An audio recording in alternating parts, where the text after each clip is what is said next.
Good morning, everybody. Just getting the show started. We'll be with you in a minute here when we get Pedro going. It's a beautiful day here in Kanukistan. It's minus 10,000 degrees.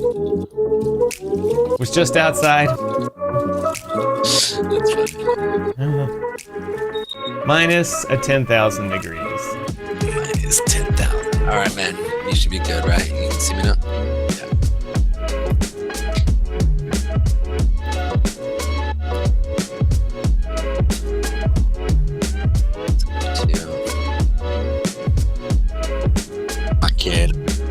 Freaking love them. You're live, Pedro. You're live.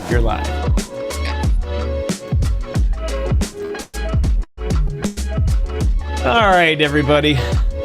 Let's get this show started here. Turn this down. Oh, welcome to Monday. Good morning, good afternoon, good evening, everyone. Welcome to DYOR Live here on the DYOR Media Network. My name is Tom, otherwise known as Striking, here in the digital media world. So glad to be hosting another episode of this great show we call DYOR Live, like it says right there on the masthead. Man in the box next to me, Mr. Pedro Garcia, the crypto chart analyst. Welcome, Pedro. Ladies and gentlemen, it is February 9th, 2026. Just reminded me that it's only a few days till Valentine's Day, so I better get my ass in gear here. But anyway, it's Monday. Monday markets. What's going on in the markets? What's going up? What's going down? What's the outlook for the week going to be? And actually, we're going to take a look at what's the outlook.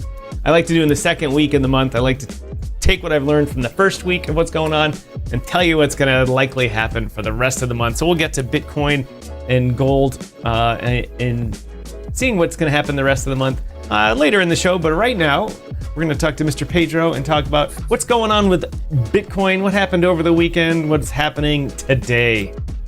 Alrighty, let's check this out because we got some cool stuff happening, right?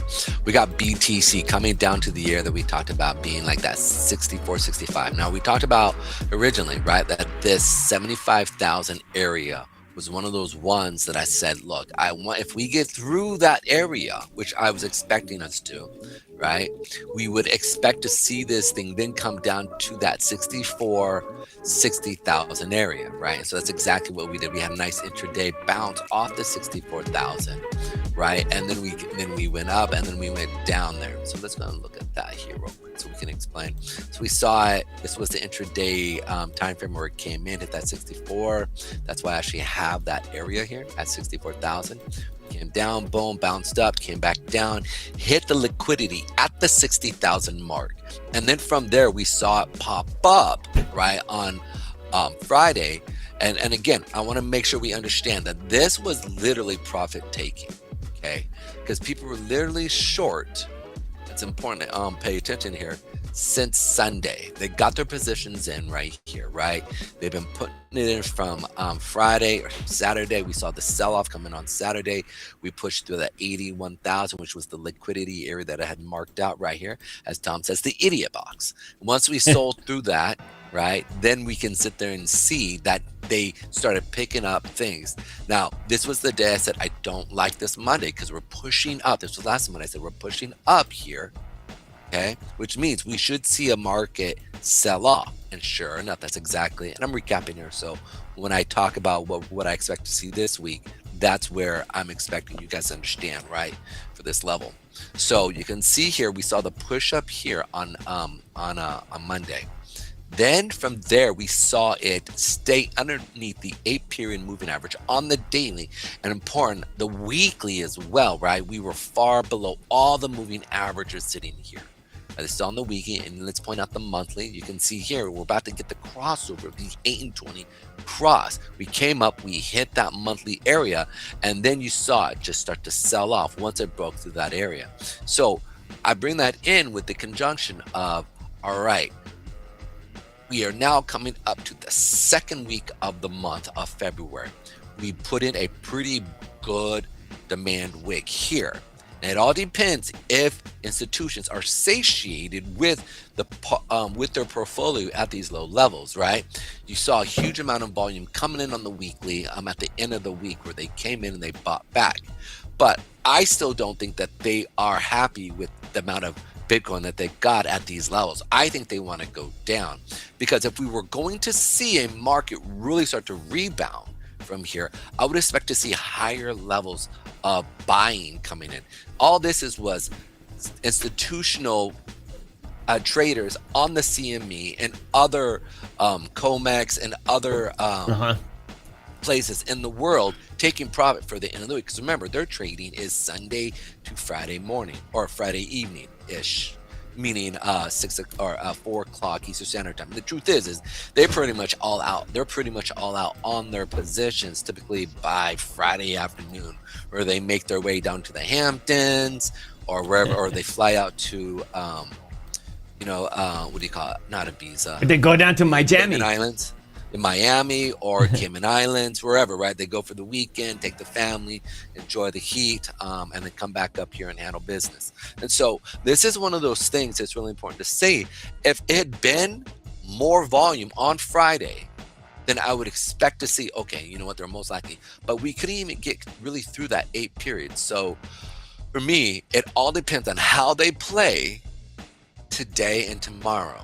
And because again, we're coming up to that second week here, right, of February. This is when we should start to see the market either sell off hard, but I want to see, and that's what I want to say. If we're going to see the market go down further, I want to see it hit hard, okay, where we see something like this, where again, it's another just death week, right? We consolidated for a few days, and then again, we come back down. Right now, I don't think we're going to get to that 41,000, but I think that 50,000 area that I've been talking about for almost a year now, right, year and a half. This is where I feel like they really want to play, right? This is where, because there's so much liquidity sitting here. There's zone on top of zone on top of zone. Look at these are stops. These are people's stops here, and so you can sit there and see, like at 60,000, they came in and stopped. They came and hit this, right? There's stops right here. There's a huge amount of stops right here. There's stops right here at 53, 52, 56. There's here at 50 or 51,000 to 50. There's one sitting here. I don't know why that's not there, but there should be. There, boom.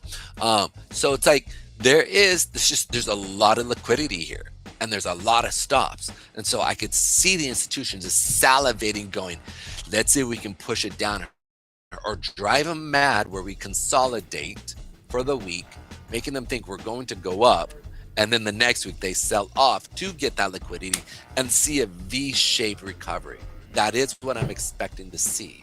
Where you sit there and see this either like this, boom, we sell off into this area, then we just see it do this, boom, and then we see it go up, right? If anybody follows, this is a V shape, but this would be more of a W shape. This is what they call it. Boom. That's the upside down mountain range there. Or upside down mountain range. There you go. I like that. Head and shoulders right there. So this is kind of like what I'm expecting. So let's talk about so that's in a nutshell. If we do not come in with volume, which we're kind of there, you can already see they're actually stepping in with more sellers to step in, and we're just kind of playing off of that 8. If today we end this down here around that 69,000 today, 69 at the low level here, not 69 higher, but 69, 68,000, where this liquidity area is at that 67,000, then I'm expecting to see us continue down for the week. But it all is predicated on what we're seeing in relationship to demand wicks on the smaller time frame. So let's check that out here real quick. Smaller time frames, you can see we're not seeing a lot of demand wicks on the hour, right? We're seeing more seller wicks, like seller wicks. Really casually coming, you have some demand wicks, but you can see this is on our hour chart. Boom, same thing situation, more seller wicks coming up, right? And so that's why I expect it to come down. Now, a very important part to be paying attention to, if we do clear again the 72,000 mark, then this is where I'm expecting to see this continue higher, right? Like they will grind up. Now let's look at the volume here on the 4 hour. You can see here as we're coming down, a lot of volume. As we're trying to push up, you see a lot of less volume, a lot of buyer volume stepping in. So this is one of those things I'm looking at going like, this is the googly eyes right here. Oh no, that don't look too good. Oh no, right? Boom. And so that's for me what I'm expecting. I do expect to, I want to prepare you guys for both scenarios, right? If they decide to grind up, even with less volume, we are going to go long. And so now let's transition. I talked about it selling off because we saw a sell-off last week. This week, we could see either a sideways market, most likely a down market, and a very low chance of it going up. But if it does go up here, we want to stay above this 70,000, 69,000 area. This is the critical point. I pointed out that 67 liquidity area right here. So we've already traded through that with less volume. So that's why I'm saying, not looking too hot here, that we're going to continue. Pedro, you had the monthly chart up there, and you were talking about the 8 and the 21. Tell us what's going on with that. It doesn't seem to be good news. It does not seem to be good news. For holders. For people that want to go short, it seems to be good news. Yes. So it can be two things. One, and it's most likely going to continue down, right, on the monthly here. If we see this thing come down, if it means that it's bearish sentiment coming in when we see the 8 and 20 cross to the downside. When the 8 goes below that 20, and the further we go down, the more this starts to want to bend where we see this cross. So if next month we cross this, then expect us to continue down. I don't think that, but the reason I point this out is simply because the 8 and 20 here potentially could be showing that either consolidation is stepping in, or that we'll see it potentially come back up and tap this 8 as this starts to come down. So this is where I'm. Well, for the 8 to reverse direction, I mean, it has to go up. The price has to go up to what? I just can't see it because your box is in the way. Yeah, 94,000.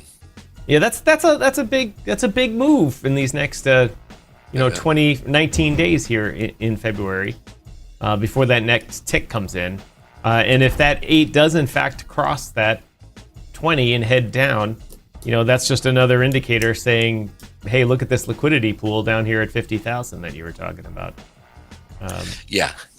And so this is where, like, for me as an investor, not as a trader, but as an investor, I want to see it get down to there. And the thing to point out is around that level, this is where we see the 50 period monthly moving average sitting right there.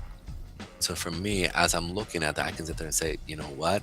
I expect to see this thing come down. And at that level where I'm looking, where I would love to see BTC get down to. Right? If I can see it come down to here, pick up BTC. Also, the fact that Larry Fink literally said, or excuse me, not Larry Fink, JP Morgan's guy? Yeah, Jamie Dimon. Jamie Dimon literally says, I don't even think it was, I forget who exactly it was, but they said this is a good time to be picking up BTC at these levels. And so if it was good, that was not Jamie Dimon. There was someone like him. Yeah. At that 60,000, if it looked hot like a big booty girl, right? Like you're like, ooh, what's up, mama? How you doing? That's where if it gets down to that 50,000, it's like, hey, what's up? How you doing? It's like a fat kid stepping into a cake factory. It's like, oh, they're gonna be eating up that thing. It ain't having, you know what I'm saying? You know what I'm saying? Anyways, so the biggest key. No, I don't, because I am Yeah. svelte. I got that six pack. But at that lower level here, I just think it looks very enticing to many investors who understand that, wow, a 50,000 BTC would be great. And that would be a great opportunity where you could just see a V-shaped recovery here. So we'll see what happens here, though. But yeah, the thing that I do want to point out, one last thing, and I swear, if you look right here, we really don't have a huge supply wick on the month. And so the fact that we're going down first thing in the month, right, so hard with not really much of a supply wick on top, that screams to me that we're going to continue up. We should continue up by the end of the month. We will go in, we'll put that supply wick in, and this is where I'm saying that we come down to go hit that area on the monthly area. So that's why. Well, that's what I'm going to expand on right now, Pedro. In our monthly outlook on Bitcoin, the exercise that I've been doing, as I've told everyone, as I'm trying to teach myself practice these things that Pedro is teaching me, is the concept of, I know you've heard it a million times from me, but we're going to go over it again because I do this every month, is wherever the time frame that you're looking at, the candle you're looking at, we're looking at the monthly candle, wherever that comes in, it's likely to do the opposite when it goes out. And so what we were talking about here is that Bitcoin came in to the February dumping hard. It was a continuation of the end of January, just dumped right off. Now the rule is if we start this period going down, we're going to finish the period going up. So we could see a green arrow here finishing. Just by that rule itself, it's not a rule, it's just, that's likely going to happen. It happens more often than not, so traders file that in their pocket as something to use as an indicator. Along with what Pedro was just saying about, hey, the candle didn't form at all because that arrow just came right down. Candles want to have the parts we always talk about: supply wick, body, and demand wick. And the longer the time frame, when you go back and look at the Bitcoin chart, the fewer candles without any tails on it there are. I mean, you almost can't find one on the monthly. There's like 4 or something like that have absolutely no wick at all. There's plenty of them that when you're zoomed out, they're like, that has no wick. Then you zoom in, it's got a little stumpy one. But so if we're thinking about that, it's going to go to the end of the month here and go up, we got to figure out what's going on in between. And obviously, the market it dumped off all the way down to 60 already. Pedro says it has some downside here into the 50s area. We could see that this month for sure, obviously. But, maybe we'll see it on the rise at the end of the month. That doesn't mean above where we are, to new highs. That just means if we get down to 50, the last week of the month, could be a rise from 50 back up to 60 or 70 or something like that. The up on the way out. So we still got a lot more to figure out, but the likelihood is that since this first week we traded down a lot, the last week we'll trade up, and hopefully that'll match in between. The liquidity will get hit down in this lower area, and then we'll finish the month up high, and we'll all make money because there'll be significant volatility in the markets for Bitcoin. But obviously, like I say, we'll be talking about that more, obviously, in other shows, and also in DYOR Live's nighttime show called the Space Lounge, that we like to do on premium a lot. So we're going to have to try to get our premium hours in early. So we have to race through them at the end of the year this year. Try and get 1 hour in a week or something like that. And hopefully many of you will come along for the ride. Before we transition to gold real quick here, let's say hi to our audience, which is you and me and a couple other people. I realized I put it out on social media. I didn't drop any in the Telegram rooms, so I'm going to do that right now. But anyway, as always, ladies and gentlemen, make sure you like and subscribe here to our nice little podcast, videocast show, whatever you want to call it here, to our awesomeness. That's what I'll call it, Pedro. Our awesomeness. Currently, my Stream Deck buttons are working in the opposite. If I press something off, it comes on. Press something on, it comes off. Lovely. But anyway, we're broadcasting out to all the usual places today. Big things happening on our Rumble channel. Getting new followers, all that type of stuff. Look at this. Here we go. Definitely got a paid. You paid a bot for this one, right, Pedro? Pedro is the best person to learn TA from Jay Hire. Oh, dude, Jay, what up?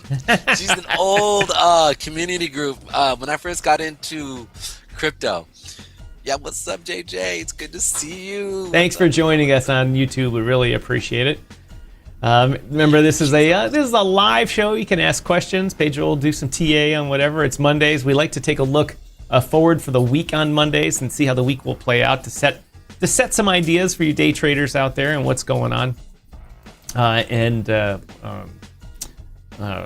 obviously we'll answer any questions that fits in with the line of thought. I still have the 60K Bitcoin girl walking in the corner here, signifying that we're anticipating 60K coming in again.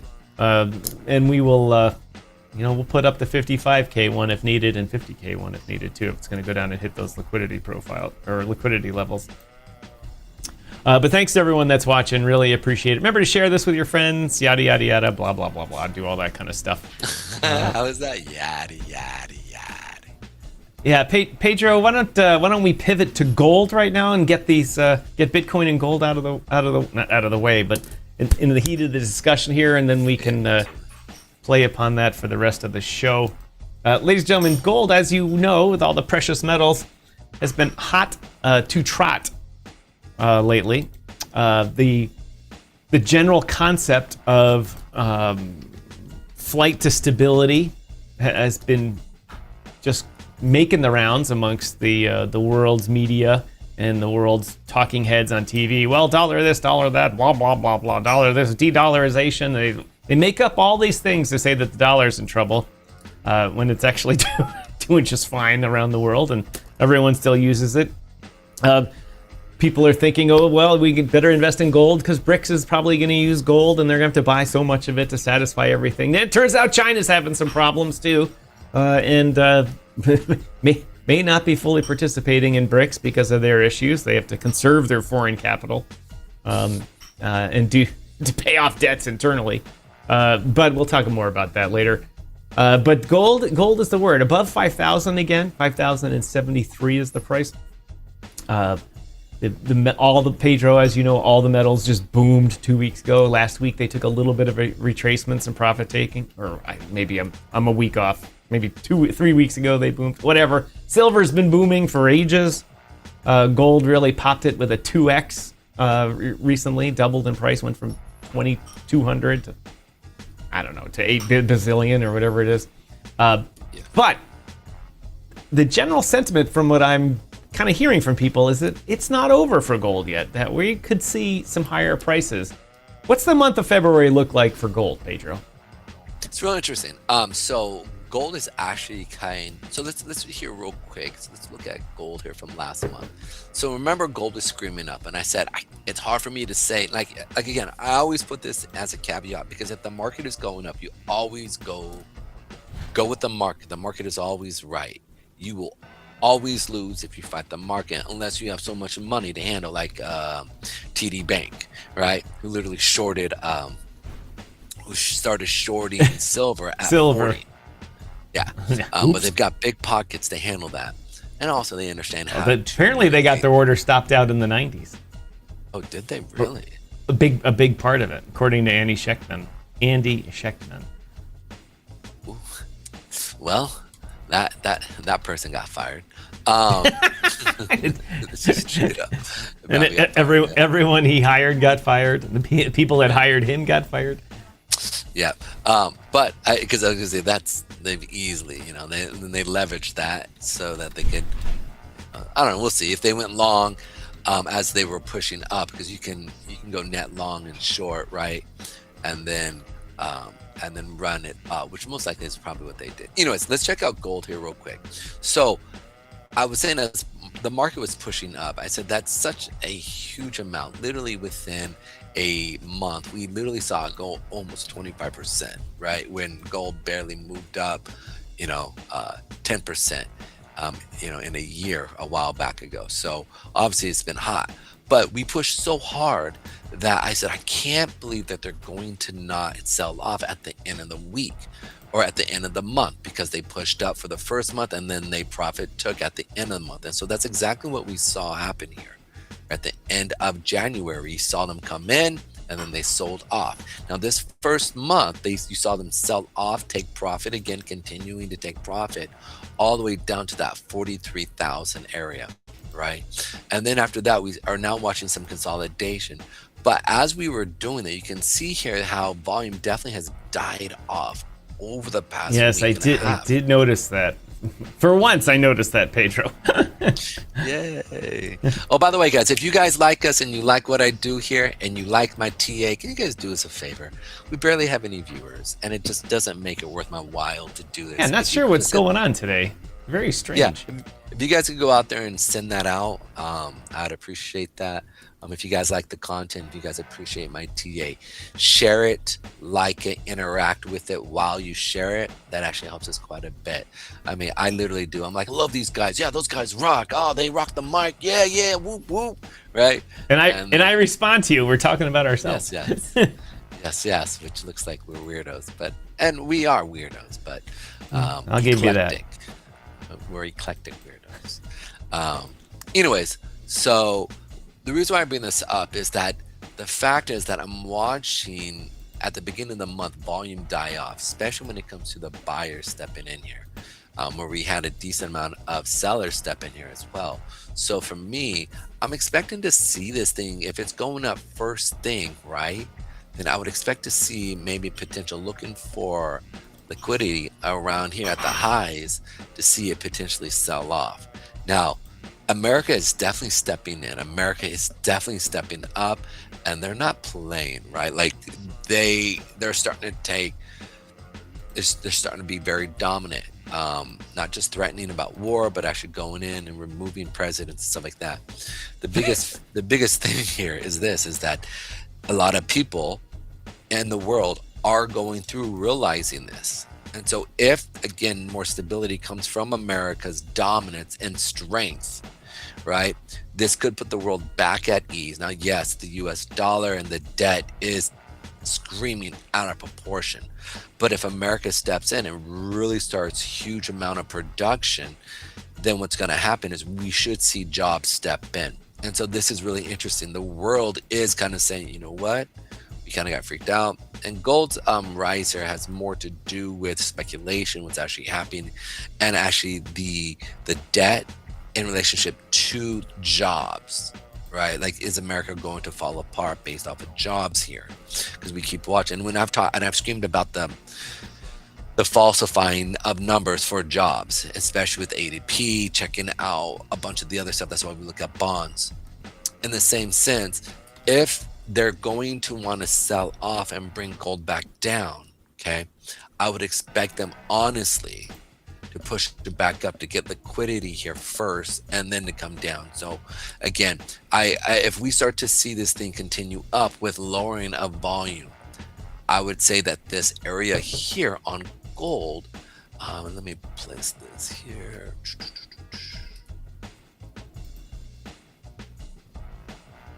This area right here is kind of like where I'm looking at to see a turnaround in the markets here. Back to here. I use these as a quick designation. If you see this type of move, that or that thickness, that's state number 2. You can see here for me, that's just one of those things that I know that's a daily zone, whereas a thicker zone, you can see right here is a 3, so I know that's a weekly zone. So that's how I quickly designate these to be. You can see here, that's a 4, that's a monthly zone, right? So that's how I look at these. So that's why I'm really just kind of hesitant, thinking that we're going to see a flip here, where we see the market come down and can see it really kind of pick up as we'll see it push up. If we see it push up, this is the area that I expect to see a turnaround here at that 54.80 to that 54.10 area, where we would then see it come back down to test again this liquidity down at that 43 to 45 area. I like that plan. Yeah. Yep. And so if we keep going this route, again, A lot of this has to do with America really stepping up to the plate again. Honestly, one with its military and dominance, bringing order around the world, especially with the young bucks starting to pop off, like China, like Russia, like a few other smaller nations, right? And so as they really want to start bucking the trend, America's going, okay, we keep playing this, we're going to stomp your face. And partly, I mean, the fact is that we're now starting to showcase some of the new technologies that we built, like a laser. Again, like this is just make up the weapon, and they'll be like, yeah, we got that. Just yeah, we got sharks with laser beams on the heads. No, but we literally have. So one of the biggest issues, right, is that when we have these giant torpedoes or these giant missiles, right, that we send out, one of the biggest issues that we've seen, right, is that it costs a lot of money for that, a lot of money for those. We're talking hundreds of millions of dollars just to do one, but they do a lot of damage. Well, now we literally have lasers that are a hundredth of the value in which it costs to do it, and it's inside the actual the ship, right? Like, and we're starting to build these, and we're now starting to show them off around the world, going, do we want to play? Like, you can send these bombs, and all we do is we don't even have to build these bombs anymore. It's literally light that we can just boop, boop, boop. And we've already seen with what's happening with the Ukraine war, as well as with the India and Pakistan war, right? That the nation that's producing those, well, I like to say it, defective military equipment just isn't working out. We're watching that happen around the world, right? Especially with the people who are going through, who are buying from them. So China is either they're going to have to step up their ability to be able to create a real strong and effective military equipment for the world, because a lot of people are buying them. A lot of people actually slow down because they're watching that these things are not as good or even effective in right. Like, why would you, instead of buying the most effective weapon on the planet, buy a one that's one or two generations old? Canada. Anyway, Pedro, with gold, I was listening to an interesting talk earlier today that had to do with the AI sphere, but they took a brief second to make an analogy to commodities, and they talked about inelastic and elastic commodities, and how corn, thinking about corn and grains, it's very, the supply is elastic, meaning that if the price goes up, people plant more of it, and then they plant more of it the next year, and then it satisfies the demand, the price comes down. People, the manufacturers, the growers, everybody respond instantly. The buyers respond quickly, and the market is very fast to move with the price as far as supply chain, buyers, everything like that. The most inelastic commodity out there, which if I were asked, I would have guessed oil, because they get that out of the bottom of the ocean in much of the world. No, is gold. Meaning that it's the slowest, for you viewers, gold is the slowest commodity to respond to market pricing, for the industry to respond to it, meaning that it takes so long to go find new gold and refine it and get it to market that demand can for a long time outstrip supply, because the price is inelastic. It's like you just can't keep up. The demand is not the price is not affected by it. I should say it's inversely affected by it, because it can't supply it for a long period of time. And I thought that very interesting. I thought that to be very interesting, because the world is all of a sudden turning its focus back to gold. Like, oh, this is the most important thing. Yet, as I have said before, all the gold that's ever been mined in the world, if you had it all in its purest form, would just fit in one suburban United States 4-bedroom household, about 3,000 square feet by 2.5 stories high. That's it. They've dug pits so deep, trucks all the way down. They've knocked down mountains. They've dug trenches as far as you can see. And all of it, once it's refined down into its, most basic, or I should say its purest form, it would just fit in a suburban house. Imagine stumbling into that house. Hey, this is where all the gold. Hey, shit, all the gold in the world is right here. And so, and think about that. How much earth they have to move. How much refining. How much chemicals. How much the supply chain. Not just in moving and physical stuff, but the supply chain and getting regulatory compliance and getting, all the laws that have been passed to stop people from mining gold, which will now hinder the whole Western world and not the Eastern world. Is that we're going to be slow to this, and I can't stress enough how that just puts upward price pressure on. But silver, even worse problem. Even worse. If everyone took delivery, there's not enough silver. Let me rephrase that. In futures trading, nobody can ever. Everyone can't always take delivery because there's way more speculative contracts. But all the people that actually want it and use it, if they took delivery in 1 month, there wouldn't be enough silver. The price would just.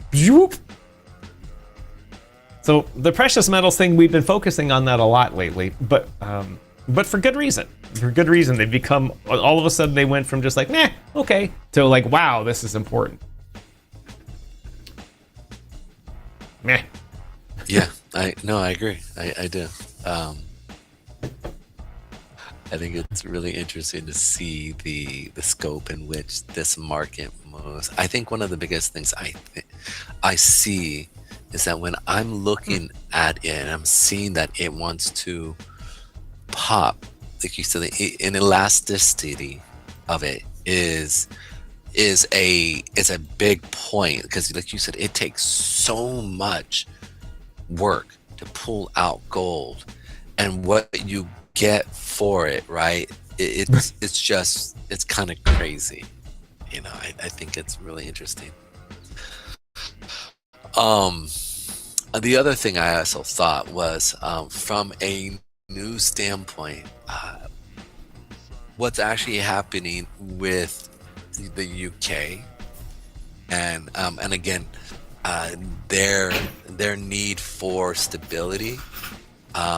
We know that they, the silver, it was called the pound sterling, right?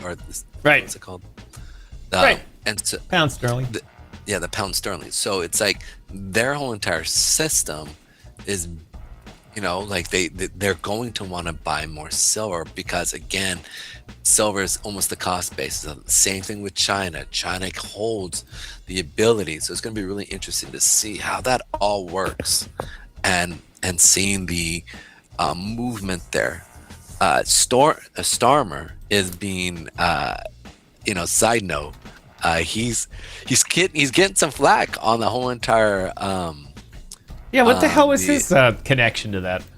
Yeah, so he hired somebody that literally was all in the mix, and because of his lack of judgment for that, people are like, no, bro, like we think you're a part of it. And so he's starting to get some connections. People are starting to kind of tease out some of the stuff, and so not everything's all put on your hat, conspiracy theorists. But we've seen these guys now. How many times have conspiracy theorists dug out, showed you the proof, and you're like, nah, that's not true. And now there's so many things that are coming true that the conspiracy is saying, we've been telling you. Now everybody's just like, is this one of those ones too? Is Starmer? So it's one of those things that even if there is a huge push to remove him, I don't think we're gonna see it, but it's definitely going to be a black eye for him. And partly I think it will throw things off. Irish and UK prime ministers are both Jewish. Okay. Starmer is? I didn't know that. I didn't know Starmer was. That's interesting. No, but he's the prime minister. What am I saying? He's the prime minister. Yeah, the Irish ones, that one shocked me. I was like, we're kind of Catholic over there.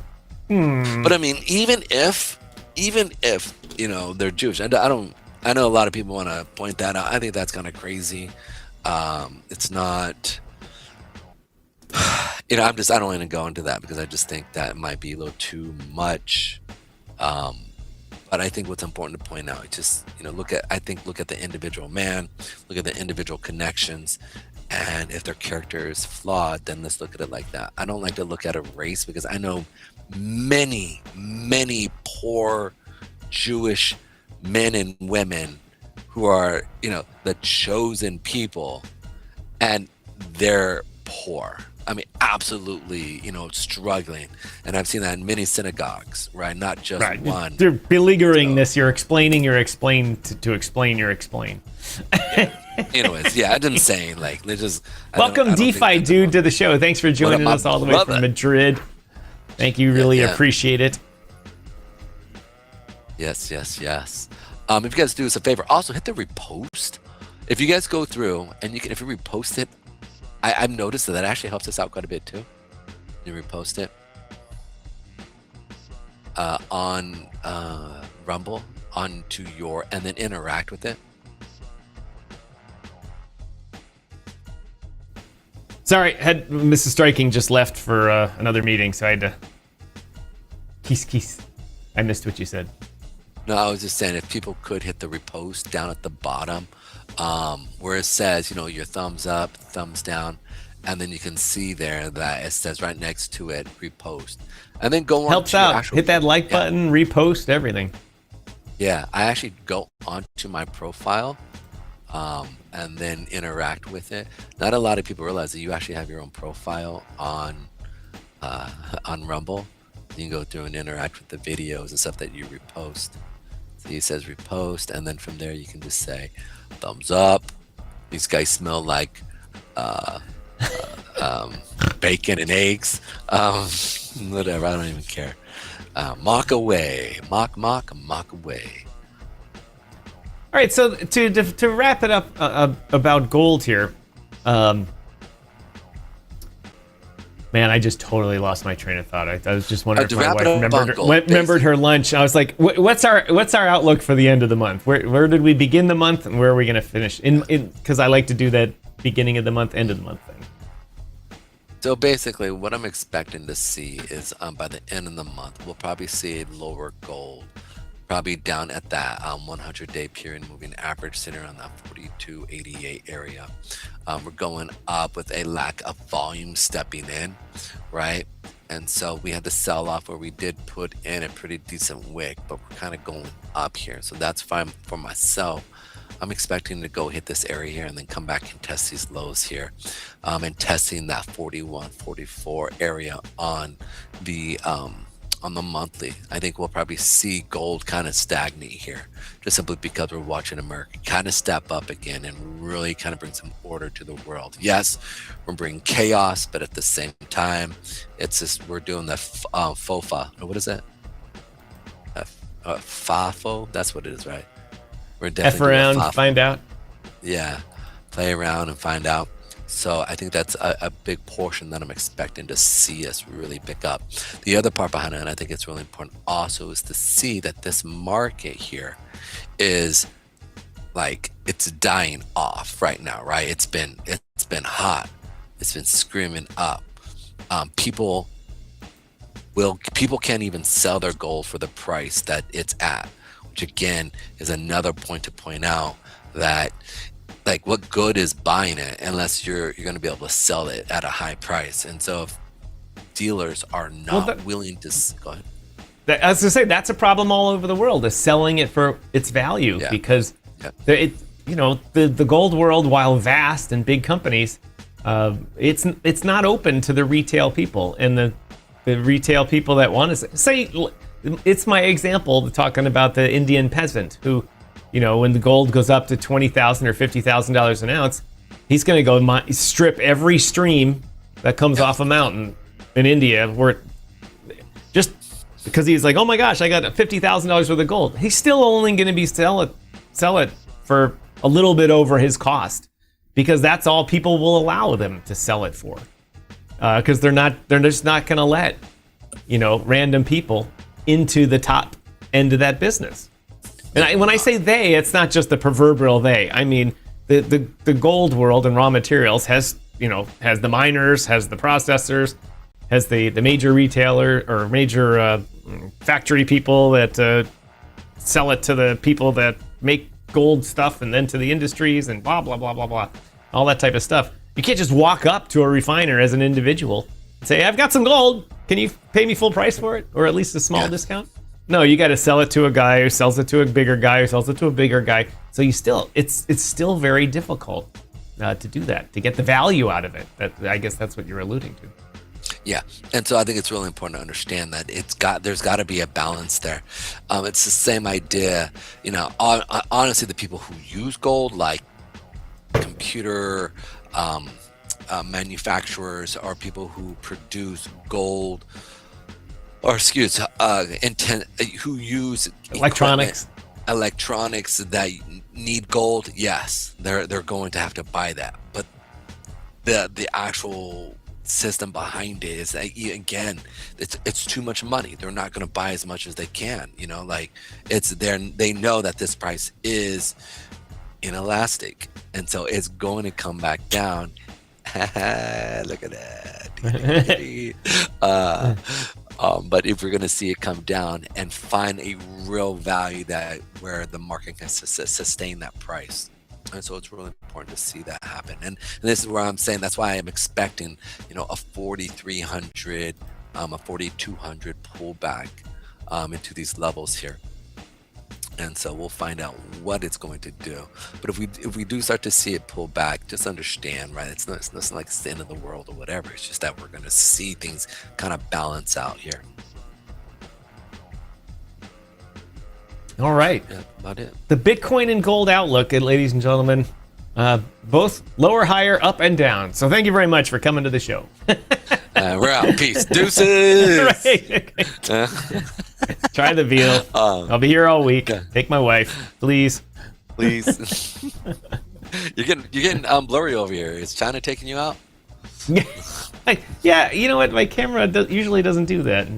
Yeah, I was gonna say. Is it sunny today in the? Are you in? No, you're in. I'm in Siberia. Yes, it's sunny with a Siberian haze over all of Ottawa here. I mean, this morning I woke up and I said, I asked the machine what the temperature was. Minus 25.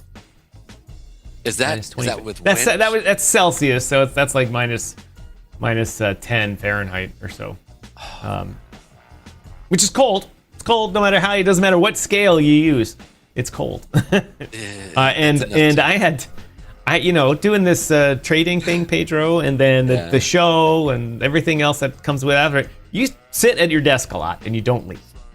You sit inside. And so the weather, and not only that, but we have a parking garage here. So the car sits, I pay for a house for my car, and I pay for a car housing while people have no housing. And so I'm warm all the time. And then Mrs. Striking and I walked to her event this morning, which was out here in the market.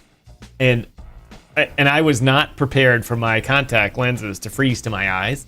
And I was like, ooh. Just all of a sudden you feel it just go, and your eyes just start tearing like crazy. And fortunately the eyes know how to do this. But my God, it was cold. And it just, and I tell you, and I'm complaining about, and they're building a 20-story building, constructing a 20-story building right over here. And the construction workers are out there pouring the concrete, doing the thing, welding, doing stuff like that all day, minus 20. And here I am complaining because I had to walk 6 minutes. 6 minutes, yet they're out there, blue-collar guys. Yeah, it's cold, but doing their stuff. Just even talk about it. I know, and they're like, they're drinking their energy Monster drinks and, Those guys, man.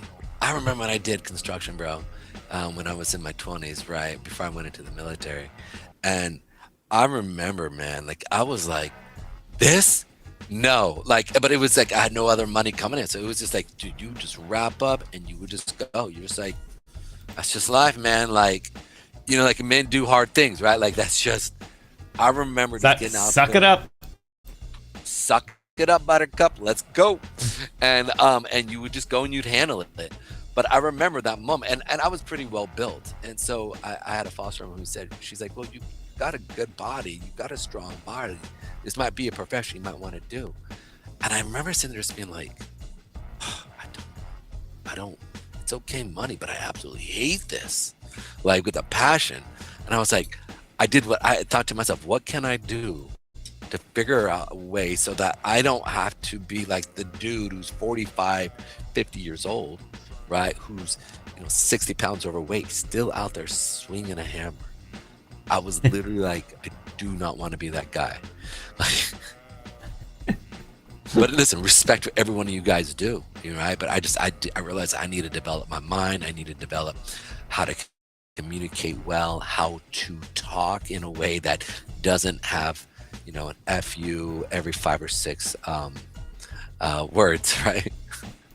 Or where the F word don't know is what you're talking about. nothing. It's interesting. Real interesting. All right, man. So tell me about some news. Talk to me about news out Pedro, there's in the world of Bitcoin and crypto, does everything always work perfectly, or does sometimes things go awry? Things never go awry. What are you talking about? Things are perfect. Well, you would be surprised. Investigator circle, not the company circle, let's circle around, as BitThumb reveals compensation plan for $43 billion Bitcoin error. $1 billion. South Korean regulators are investigating BitThumb after its accidental $43 billion handout to customers last week.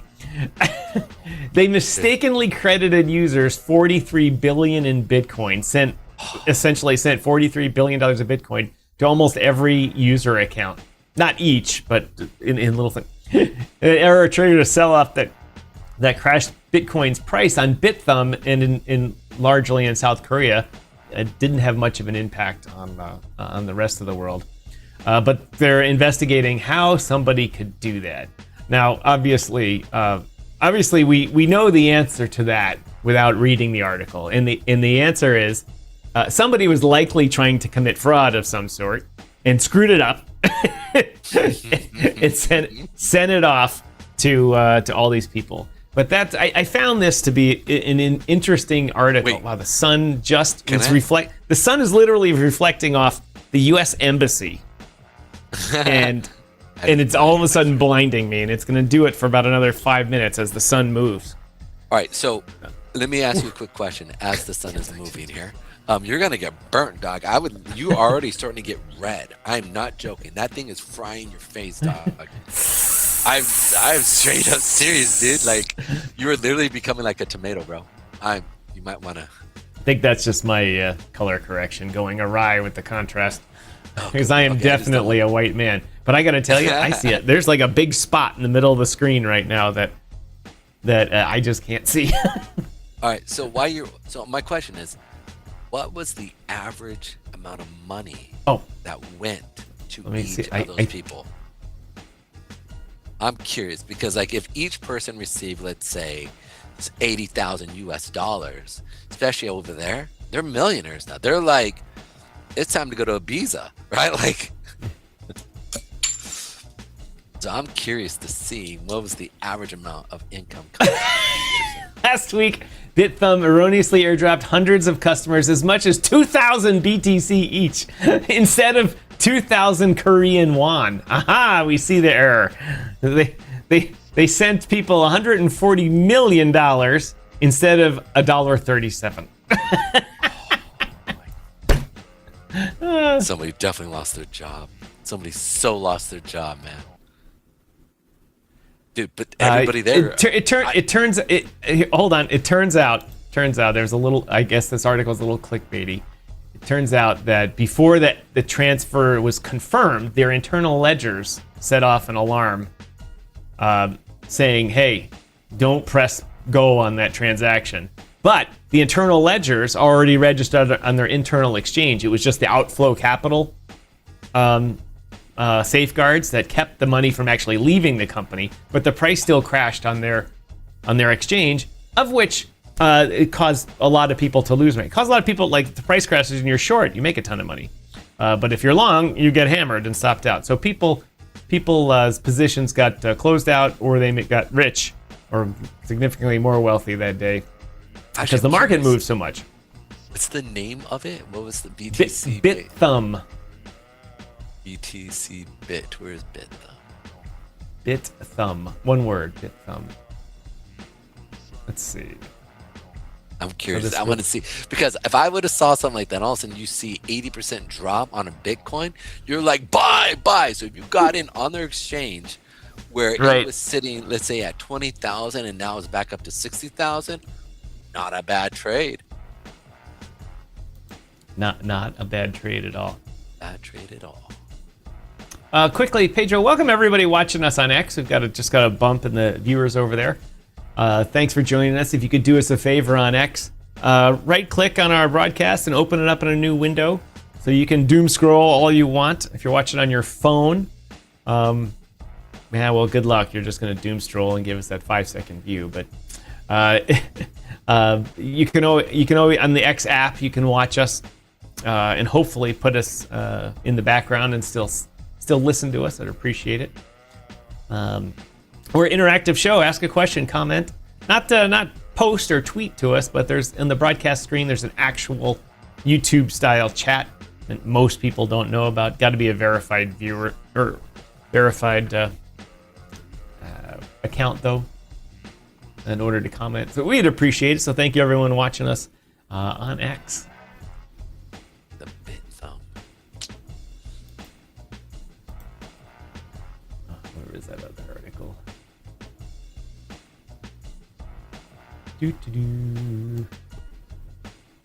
DeFi dude, if you're still listening, what's the in Europe? What's the big scandal of the week regarding Bitcoin or something like that? Pedro, we talked about this before the show.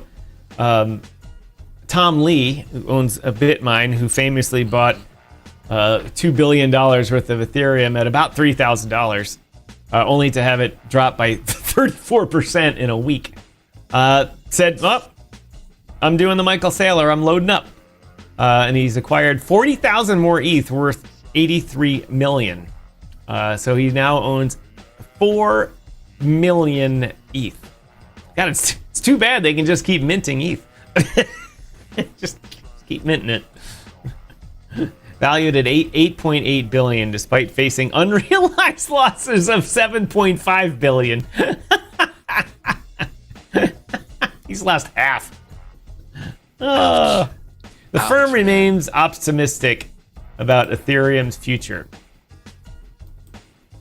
God, I mean,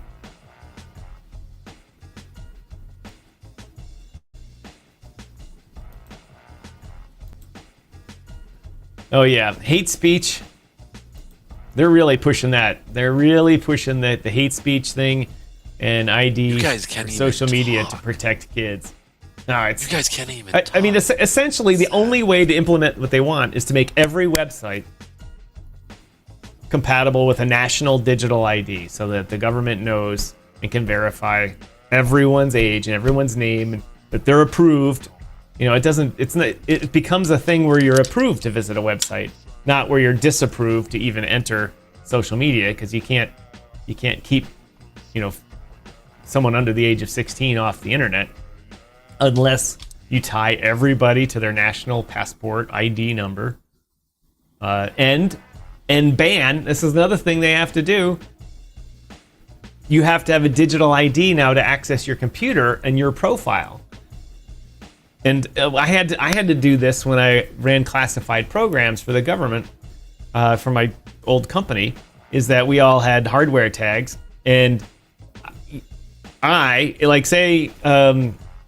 was working on something on my computer, and you wanted to use my computer for something, or I wanted, not for classified reasons, I just mean our profiles had to be hardware security coded independent. So only I could use my profile. I couldn't say, oh, just go over and use the web on my computer, because then, you would be acting as me in a highly audited environment.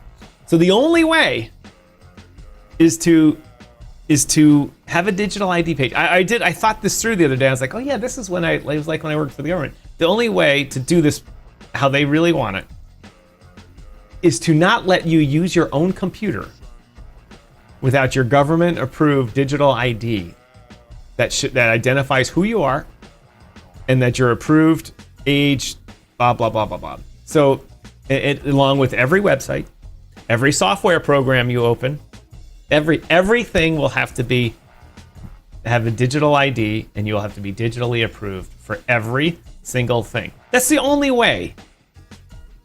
It's the only way it would work.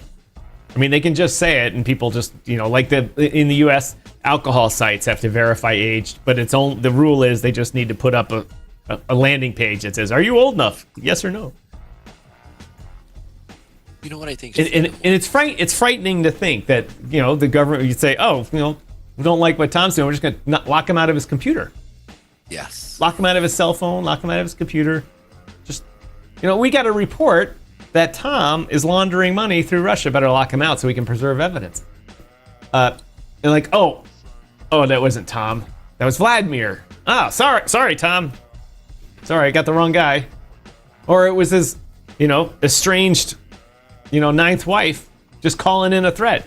Oh, he's a terrorist. That's why I divorced him. He's gonna blow up something. All of a sudden, you're locked out of your computers. No due process. No nothing. It's ridiculous.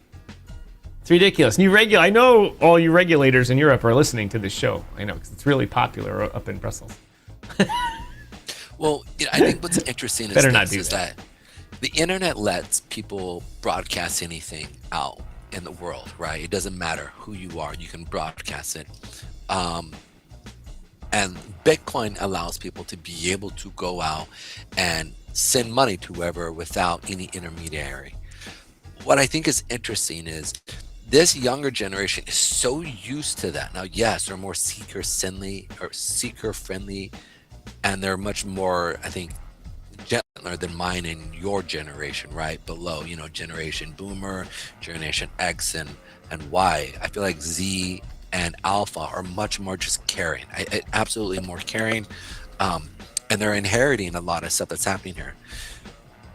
They're, I would say, more of a communist idea or socialist ideology until they really start to pay for, i.e., and I hate to say it like this, once they start paying taxes and they have to go out there and push it, it's amazing how they're going to become much more independent. Like, wait, what? You're spending my money on what? And that happens with every generation. But here's the thing, is I grew up with guards and rails, right? So I literally immediately think, where are they gonna stop me, right? Like, this generation gets freedom. I mean, gets free music. Like, I remember we would have to spend literally hundreds of dollars every month to get to the music we wanted, right? $15 for a tape, right? $12 for a tape. And that's when that tape was worth $10, worth $20, $25 today. Now it's probably 30, right? Now I'm thinking about that because we were young. And so it's like, because it would be 10, 20, 40-ish. So like 25 today, $25 to $30 today.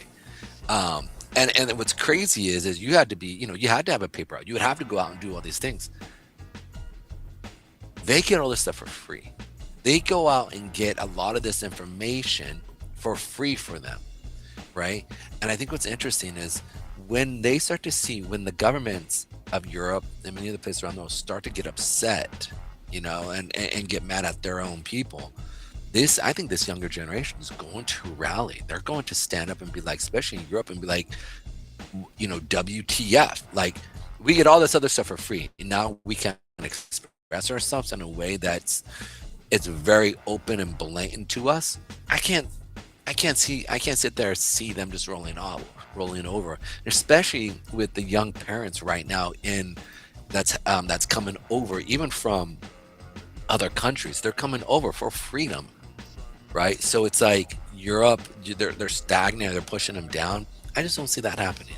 I don't know. What are your thoughts? I'm curious to know what Bitcoin DeFi dude or DeFi dude thinks. He was just blaming the world's ills on the as he called them, the island people. And I thought UK, because they were pushing that narrative of that. And he goes, no. Not that island. Yeah. The E Island. Yeah. Creeper Island. That's a good name for it. Creeper Island. Creeper Island. No. What should we use? I'll Pedro, did you watch this? Did you watch the Super Bowl last night? I did not. I knew who was gonna win, bro. I mean, I knew like Pats were solid, man, but the momentum and everything. I mean, I think Seattle was just a tougher team, and I should have. Mrs. and I had a bet, and we just randomly picked. She picked the Seahawks. Actually, she picked them because she liked. I don't know. She saw something on the screen. Oh, I like that. Oh, I'm going to pick them. And so I had to take the Pats, and then we had to bet like loser has to take someone out for dinner, which it's not really a bet and a loss anyway. But had a good time watching it last night. We bought all kinds of, as we call it, spam and snacks. Had wings, had flat pizza, had chips and salsa and shrimp. You name it. We got halfway through it and we're like, oh, that was a mistake. And I bought two just giant regular beers. Didn't even have a cocktail. Just bought some Budweisers. And had a good time watching it. And I was watching for the commercials. And frankly, I thought most of the commercials were stupid. One made me laugh like crazy. It was really funny. I can't remember. I laughed, but I can't remember it. So I don't remember which one it was. But one of the most awesome ones was Budweiser made a mistake a while ago with the Bud Light and going out thinking that they would get rid of their MAGA base and try to get the 1.001% of the population on their side. And it backfired big time on them. But last night they came out with probably one of the best ads I've ever seen. The ad was an eagle falls out of a nest. At about the same moment, a foal is born to a horse.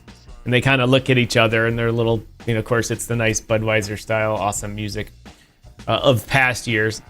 And then the eagle can't fly and all that, and the horse is rickety walking. Next thing you know, the eagle is on the horse's back, and as the horse is walking faster, and it cuts through the years really quickly and shows the eagle getting stronger and stronger and stronger, or the bird getting stronger. And then it cuts right to, and the song is playing as Free Bird, of course.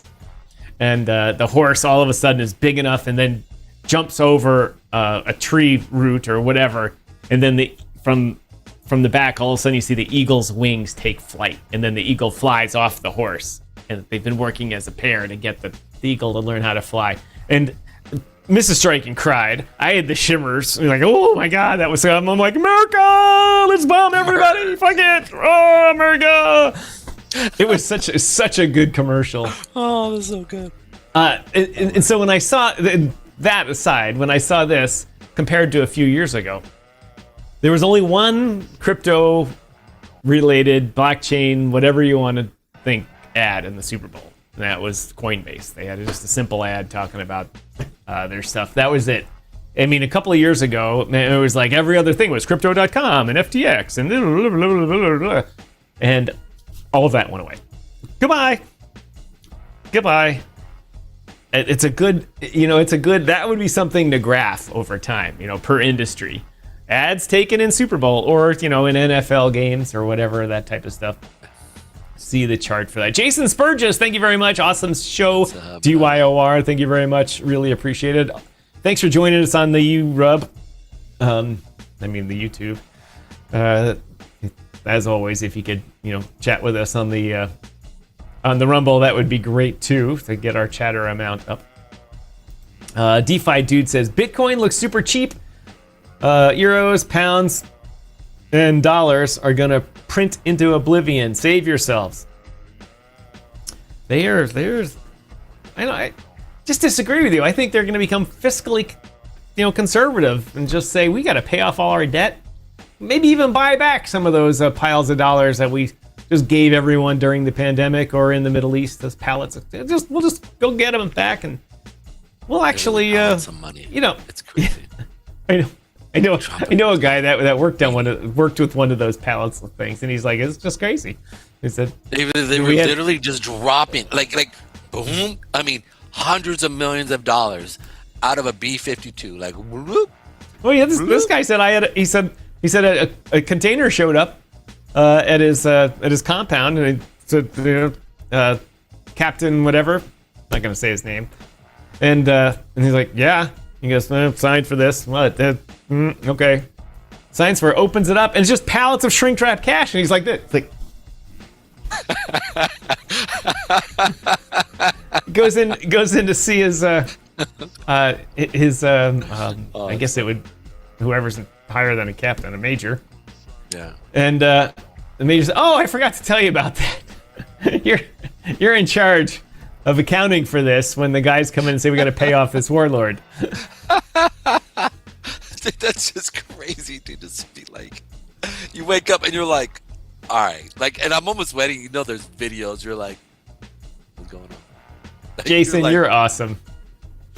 All right, what's up? No, he commented on Rumble too. I really appreciate it. Yeah, I know. It's just great. I remember him telling me. He's just like, he said, I opened the container and there was like some private, open it up, and he just looked at it. He said, I didn't know whether to turn and tell him to get lost or turn and shoot him. Because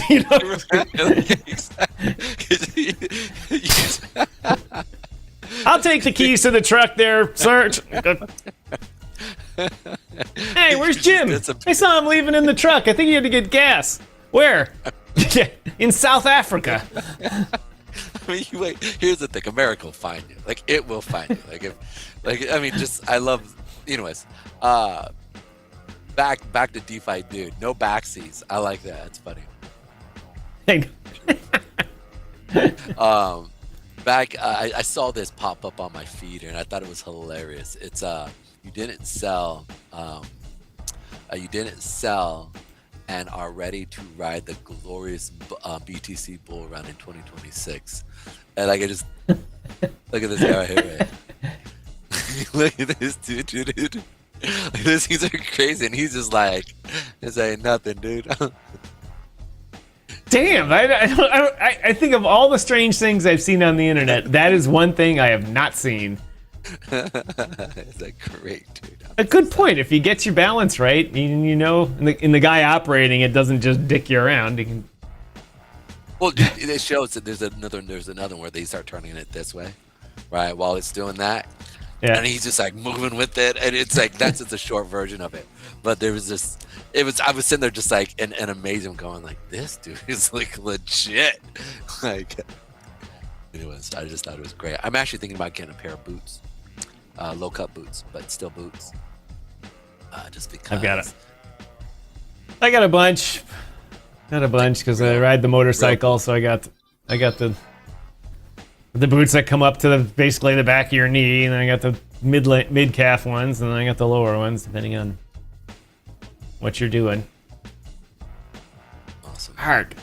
The other thing I thought was really interesting is that this week we got some numbers coming out, and what I thought about, and I think it's like really important to pay attention to, is just that if we really start to see more and more just bad negative economic numbers, it's just we're going to see it's still escalation of selling off, and I forgot to mention that. And then let's go over this week when it comes to, we have, where are you at? Boom, Tuesday. We got retail sales month over month. It's going to be core retail sales, going over a lot of stuff. What else? Boom. Oops. Boom. Holiday for Japan. Shout out to Japan. Happy holidays. The average hourly earnings, if we start to see this go up, that's actually a good sign. It is because so many people are getting laid off, right? So many people getting laid off, people are losing jobs here, that we're watching that extra cash flow go into the people who are still working. And so not as much, obviously, but it's like businesses are sitting there. And so if we start to see that go up, that's what we want to see, right? We want to see that extra money being put to people who are still working. And so that's what I'm looking for. And we'll see that actually happen. We got non-farm payroll. Again, this is going to be on Wednesday here. That's coming in at unemployment. Also for January, it's going to be 8:30 Wednesday. Also, what else? And that's Eastern Standard Time, and this is West Coast time here. Unemployment, and then we also have crude oil, but that's not the big deal. We have Thursday. We have initial jobless claims coming out. So we're going to be finding what happens there. And then continued jobless claims here coming in. Is that this week? Wait. Let me make sure that I'm having that right there. Correct. I want to say it is. Just to make sure. Yeah. Okay. I'm not tripping here. This week.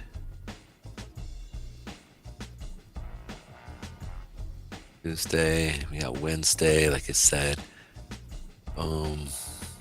Non-farm payroll coming out for January. We also have, and that's going to be a big move. So I kind of expect this to kind of consolidate a little for that on that day, either consolidate or if we see it go. Yeah. Yeah, for what the fuck is that? I mean, non-farm payroll is this week? That's what it says, yeah. Plan my or January properly. It's all right. Like I said, we've got some big news stuff coming out.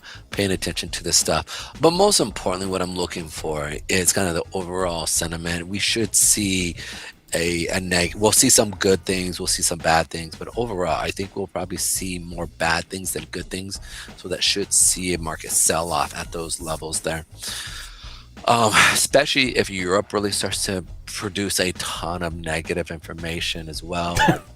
You mean a normal week for Europe?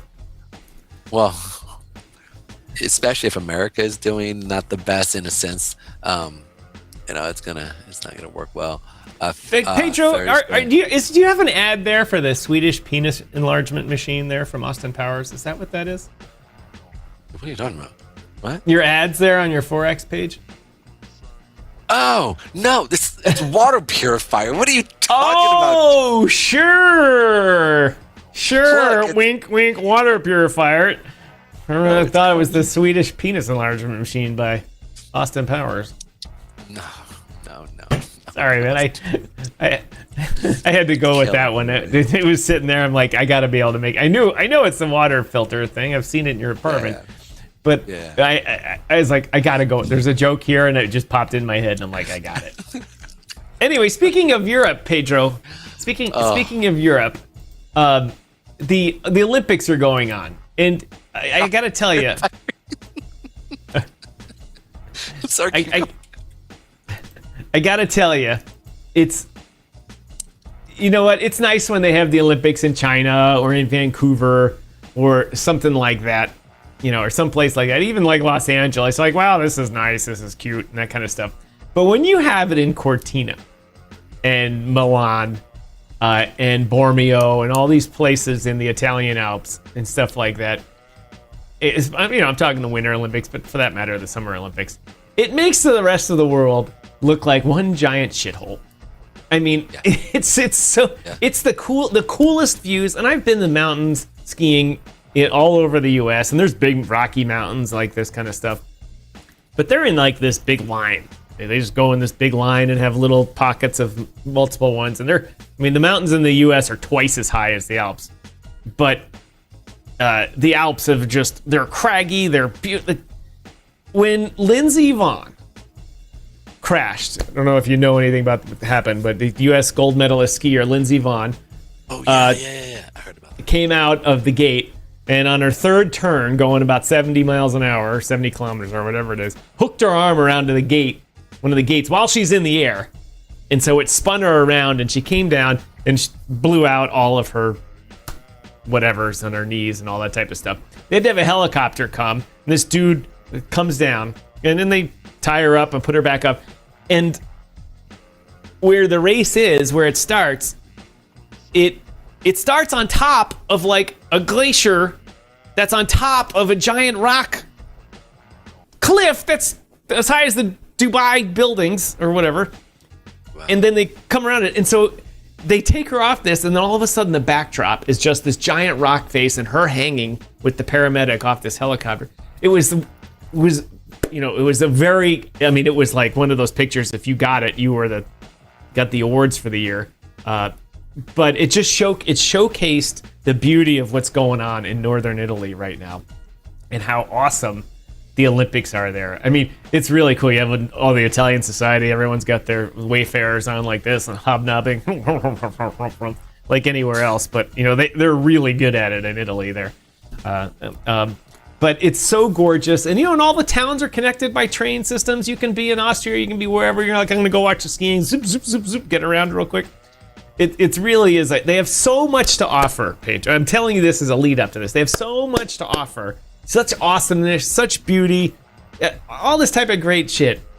And they fuck it up with things like, you can't do that on the internet, and oh my God, that's illegal, oh my God, and you gotta be able to let men go in women's bathrooms. And I mean, come on, guys. You have a continent over there that's beautiful. You have a continent over there that benefits not only from American military security, but we send all our warm fucking water over there so you don't freeze to death. Paris is the same altitude as the Hudson Bay in Canada, where it's minus 50 all year round.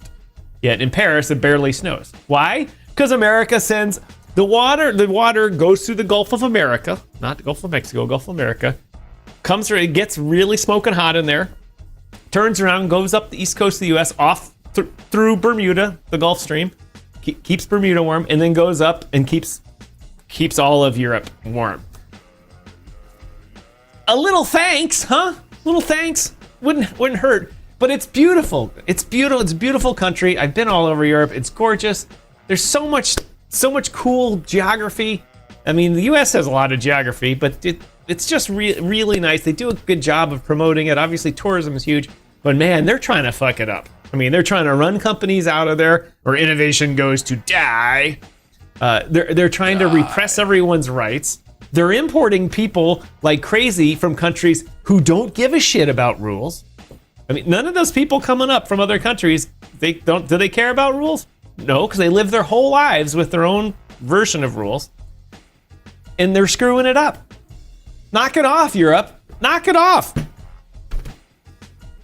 Keep the good stuff going. Don't screw it up.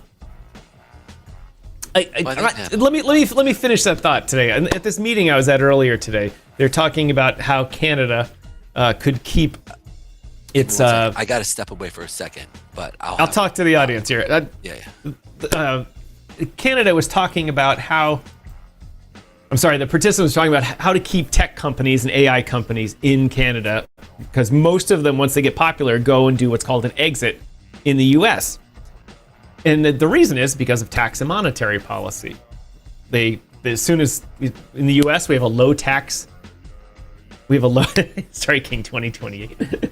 We have a low tax system, low capital gains on selling your company. Still high, but lower than the rest of the world. And the concept is like, well, if Canada now has a liberal high tax machine, they can't compete because people can take their company like this and file out new forms, and boom, they're in another part of the world. They can move tax places, at least between Canada and the U.S., fairly easily.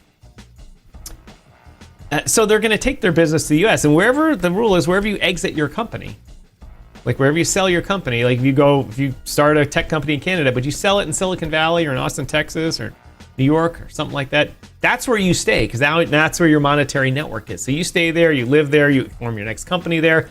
It's a drain. It's a drain on that type of stuff. That drain is currently going on in Europe. Plenty of smart people in Europe. Plenty of innovation. Plenty of a great example is Startup Valley in Zug, Switzerland.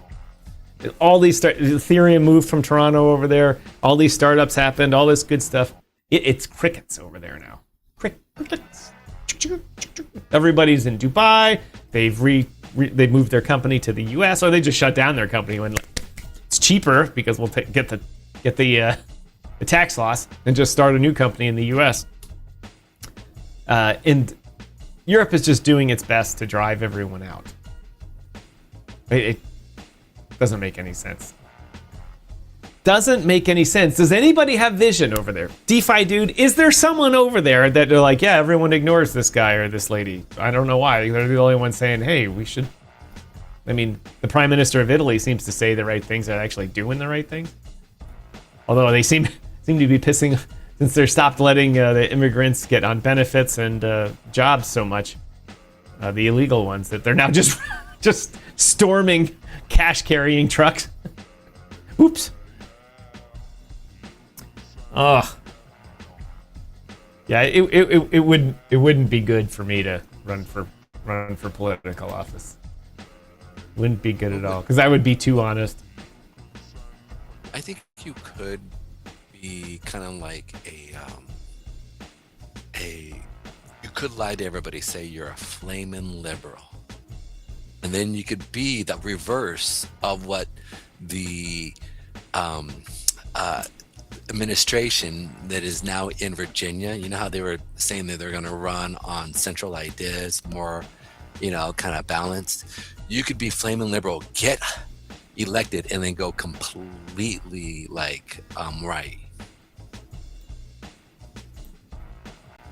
Completely. You could do that. Like that recently happened Virginia. here in Canada. Oh, really? We had an election. 2 or 3 different conservatives did what they call cross the aisle, meaning that the conservatives sit on one side of the house here. Pedro, I've got a big empty block here where you go. I'm about to be there in a second.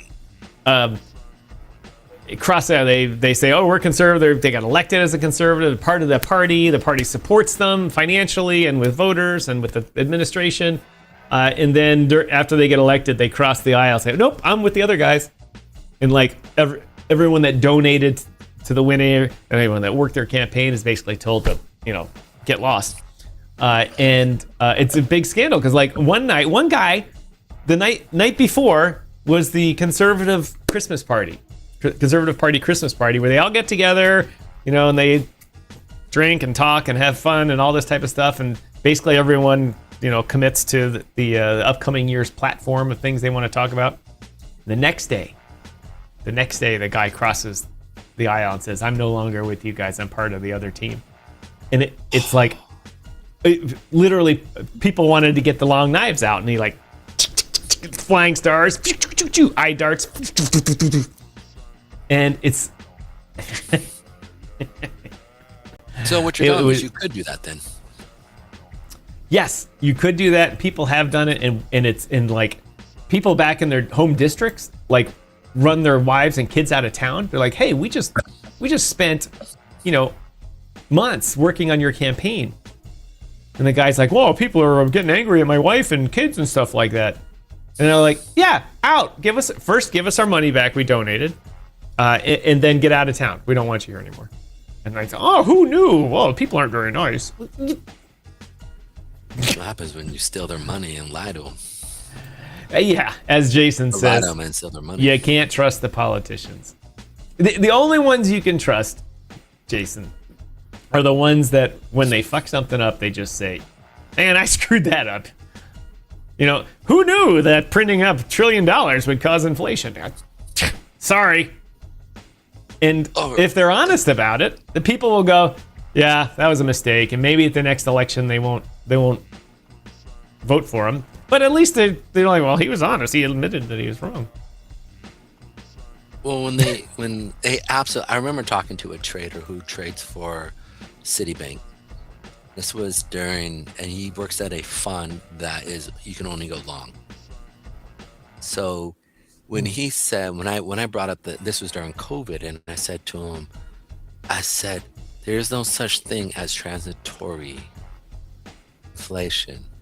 It's not. What are you talking about? It's just a fancy word. And he goes, that's what the Fed is saying. I go, dude, do you think the Fed is going to outright tell us that they're screwing us over as Americans? Do you honestly believe that? And he looks at me and he's like, well, why would they lie? I'm like, because of money. And I go, they're the ones who run everything. What are you talking about? And then, shortly after, about a year later, right, we start seeing prices just skyrocket. I go, how's that transitory inflation going? I go, it got on the transit bus and went downtown and hiked up inflation. That's what it did. That's, and so he started sitting there, and obviously I was busting his chops a little. But like, I'm always so shocked. People like, and again, I get it. We want to believe that the government has our back. We vote for them. Why would they lie to us? Because they want power. I saw this guy talking about psychopaths and sociopaths, or what was it? Psychopaths. Those people. And then he was like, what's the other one? There's normies, psychopaths, and then there's I forget the guy's name. Let's not get too detailed, and it'll throw our conversation. Anyways, long story short, he says we need more sociopaths. He's like, we have a lot of psychopaths that are basically up in Congress right now, just lying to us. We need some sociopaths, because sociopaths make the psychopaths more fearful. In Congress, you have a bunch of psychopaths and then a bunch of normies. When there's no sociopaths, so you need some sociopaths there to balance out just the fear, right? Because like the psychopaths are just running things, but it's the sociopaths that basically kind of balances the whole entire thing. And I started sitting there going like, you know what? What'd you talking about, Willis? He's like, he's not, that's what keeps, the psychopaths or the sociopaths eat the psychopaths. I'm just I don't know where you're going with this one. Nothing. We just need more crazy people in Congress to balance things out. Like you need more. What's the guy from Pennsylvania with always wears the hoodie and the sweatpants? Oh yeah. I'm not saying he's crazy, but compared to the other politicians, he's batshit crazy, because he just kind of said, well, he's like the example that I mentioned before, where you can only trust guys that admit when they're wrong, especially in public and to their wives and everything else, and say, yeah, I fucked that up. And he does that.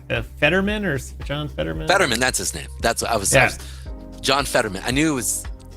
And he says, yeah, he just comes right on and says, I'm going to have to vote this way because we actually have a dilemma. And a dilemma it means you have a problem with two solutions or more, and none of them are good. They're all bad. Everything you choose is bad. Do you want to be punched in the face or kicking the balls? Right. That's a dilemma. It's a dilemma. Yeah. And he's just going to say, this is the dilemma. All the choices are bad. And I have to, the best is that for my district, it has the least amount of consequences is this. Is it best for the American people? I don't know, but they elected me to represent their district, the state of Pennsylvania, and so that's what we're gonna go with. And I was like, oh, that was interesting. But still, DeFi dude, or not DeFi dude, Jason. Put the thing back up. Can't trust the politicians. I agree with you. Face every time.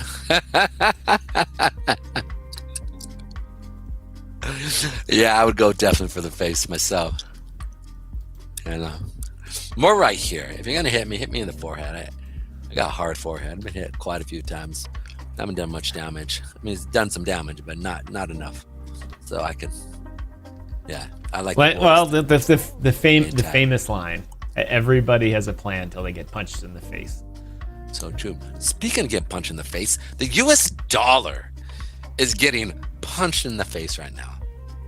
We're seeing a bit of a sell-off here come in, and it's really interesting because I'm waiting for it to come back down to that $95, 94 area here, and we're definitely having fun here. If you see right here, we pushed up the 8-year moving average, coming back down to test that 95 12 hour. Who's that one guy who was busting my balls saying we won't go any lower? I wish he'd come back on. He was like a doctor. Was it that dude in Florida? Yeah, it was the dude in Florida. He's, you don't know what you're talking about. I said, maybe I don't.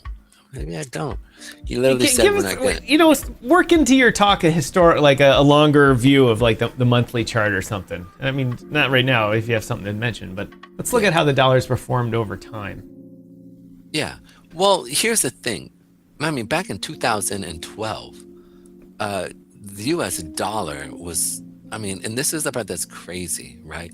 2012, we saw the U.S. dollar at 73.75 cents. I remember sitting right here in 2014 going, this thing's about to explode. Because it was literally, I mean, we saw the volume. Let me do the USDXY.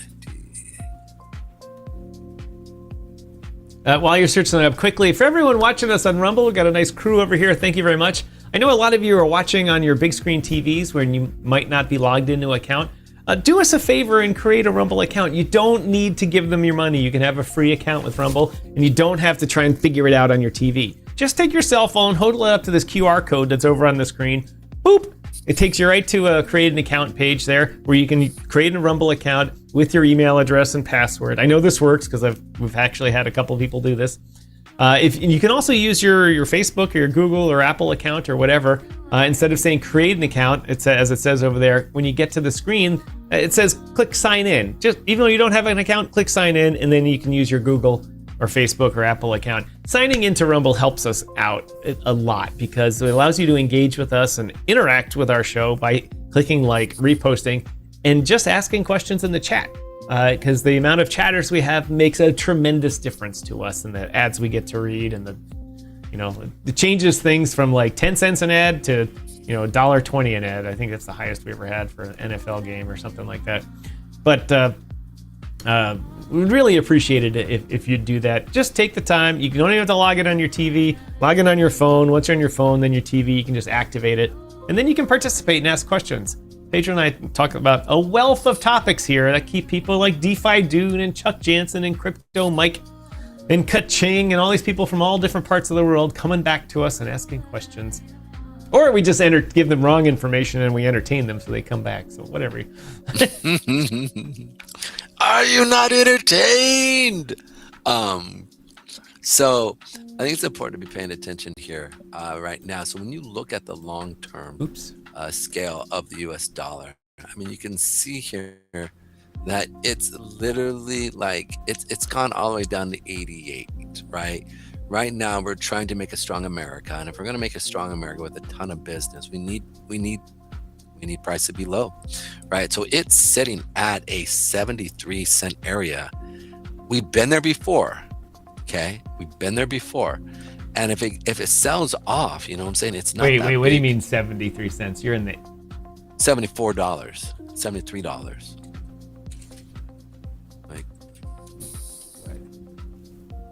Like for example, I mean, if you look in 2000. I see. Yeah, like look, these are some of the areas that we've looked at before, right? Like, back when Homie was on here, this was the one we were looking at, and I said, yeah, I expected to come down to that 95, 94 area here. He's like, it's not gonna go. And this was back here, it was almost a year ago, I almost feel like, when he was talking about that. I forget exactly when it was, but I said, and remember, I said this area up here, I expected the US dollar, because we talked about it hitting the 100, bouncing up, hitting the 8-period moving average, then coming back down, and then seeing it bounce back up. And I honestly thought we were gonna hit the 103 area here, which was roughly around where at the time where the 8 was sitting. And so I said, I expect to hit that 102, 103. The highest we got to from the 100 mark was a 100, I think it got up to like a little bit higher. Yeah, it was like 160, which was right here. Again, this is the monthly chart here. But then once we hit that and I started realizing, all right, this isn't going to continue, then I said expected to come back down. And then this is when we talked about the 94 and the 3 area here. Or 95, 94 area here. And so obviously we're headed there now, but I want to bring this up because like we've been here before. Like we understand, like it's okay if the US dollar gets down to $80, right? It's like, it isn't going to hurt us, and it would actually make America more advantageous for our businesses. Granted, it'll cost us more money to buy goods and services around the world to help produce. But the reality is this, is that if we have more business coming into America to actually get manufacturing up and running again, this is going to be a big deal here. And so, like, I just wanted, if people start to see the US dollar sell off, like we've been here before, it's not that big of a deal. It will be a little bit harder for our manufacturers, but again, we'll source a lot of that material here instead of overseas in other places around the world. So it's going to be really interesting to see here what actually happens. But I do expect us to see it potentially come down to that 94 here, the area that we've been talking about for the US dollar. When the dollar comes down, Pedro, what are the corollary trading concepts? Dollar goes down, what goes up? Typically, gold will kind of go up. Also, we should see bonds go up, right? Because that means that as the dollar starts to sell off or get going, starts to drop, people are losing their dollar. Rates should go up. But here's the thing: I honestly think as this sell-off has more to do with trade, what's actually happening in trade, what's actually happening around the world. And honestly, China is just trying to get rid of, they're trying to push the world to go through and get rid of the US dollar. The thing is China's everybody's watching Xi basically do the hokey pokey dance, trying to kill off people who are basically trying to take over, or he's afraid that they're trying to take him over because they almost have more popularity in China. But that little hokey pokey dance shows a lot of insecurity. And so if the rest of the world's seeing him potentially kind of starting to flounder, he won't, even though he's selling off his bonds and trying to get rid of, because he's pushed banks. He basically he told banks in China, get rid of your US treasuries. Right. And so for them to get rid of their treasuries, bonds and bonds and dollars are kind of one and the same. So if I have to buy currency, I want to exchange that currency potentially for yield, which takes me want to buy bonds, which then makes yields typically drop.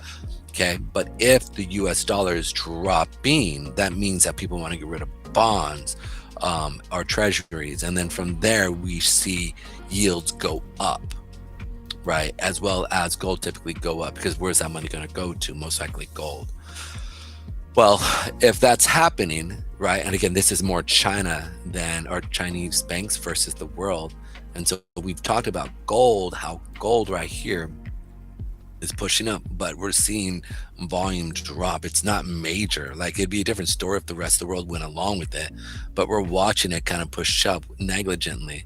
It's not, he's really trying to pull a lot of stuff. It'd be a different story if he didn't do the situation he did a couple of weeks ago with his general, right? He literally got rid of his top generals, who were the fighting generals.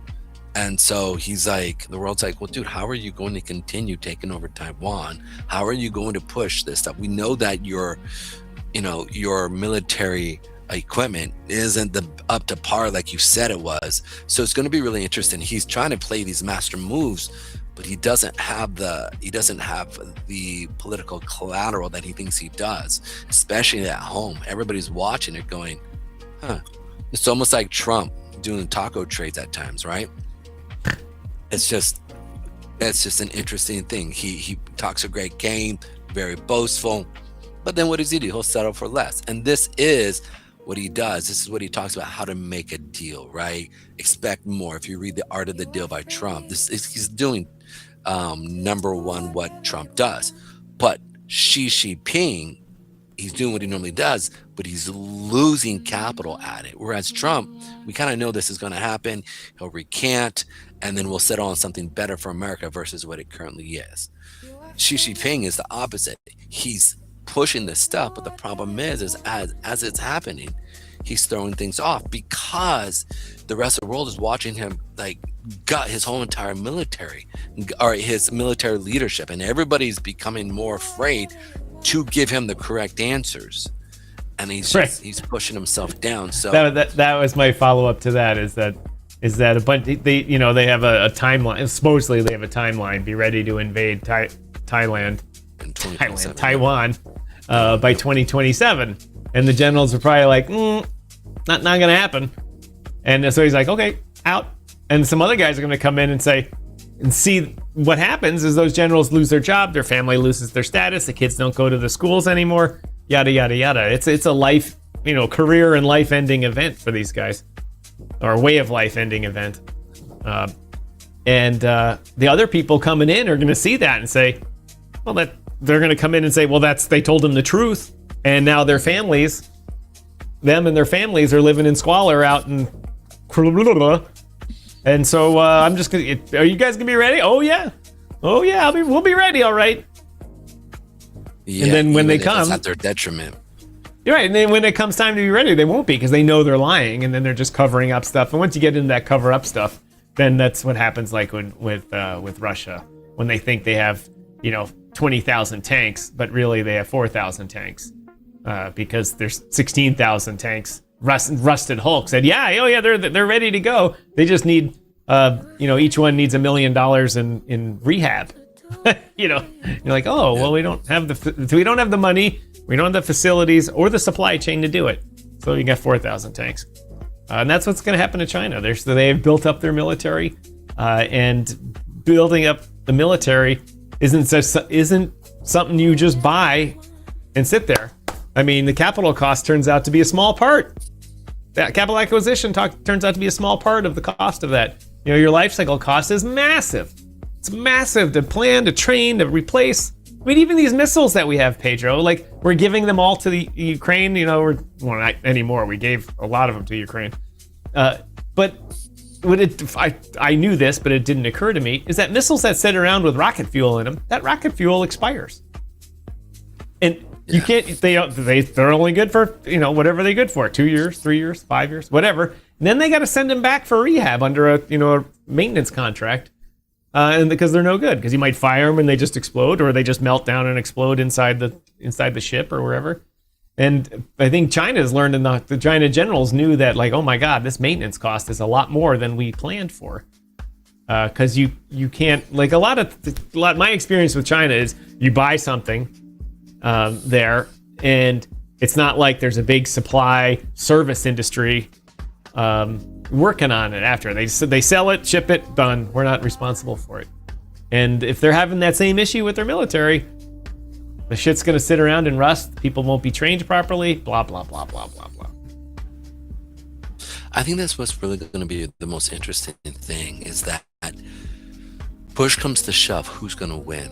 And it's going to be really interesting, because I think, if you look at where China is, where Russia's going, what they're trying to do, there is still a lot of, like you said, they can't come out and just say, yeah, things are falling apart, we're behind, right? Whereas in America, like, granted, there is a lot of that, but push comes to shove, you're still going to hold your rank, right? You're still going to, like, but here's the thing, that's the other part, is we really do stand behind our military. We're dicks at times. I'm not saying we aren't, but we're not necessarily, like, we want our people to be able to sit there and say, yeah, we're screwing up, this is what's happening, boom, and then we can quickly adjust. Whereas in those many other nations that don't necessarily have that, that's going to be, and I think that's going to change. Also, the PLA is the one who really keeps Xi at his power, and right. It's really interesting that the PLA is at a point where, like, there was a huge, email, a big thing, I guess it was pushed out, and they said, would you support Xi? And nobody even answered. Like, very, very few people actually said you'd support, which basically is a no vote is worse than an actual vote for or against, right? Which means that, like, he doesn't got the army. He doesn't have the military behind him. So it's going to be really interesting to see what actually happens here. Is he going to gut the military and then bring in a bunch of other people? It's going to be really interesting to see what happens here. Especially so his last move today was literally to tell the world, or tell the banks, drop the treasuries. And so you're telling his banks, get rid of what you have for American. But here's the thing, America's paying good money. I know, that was a big mistake. That was billions of dollars in American dollars we were sending them.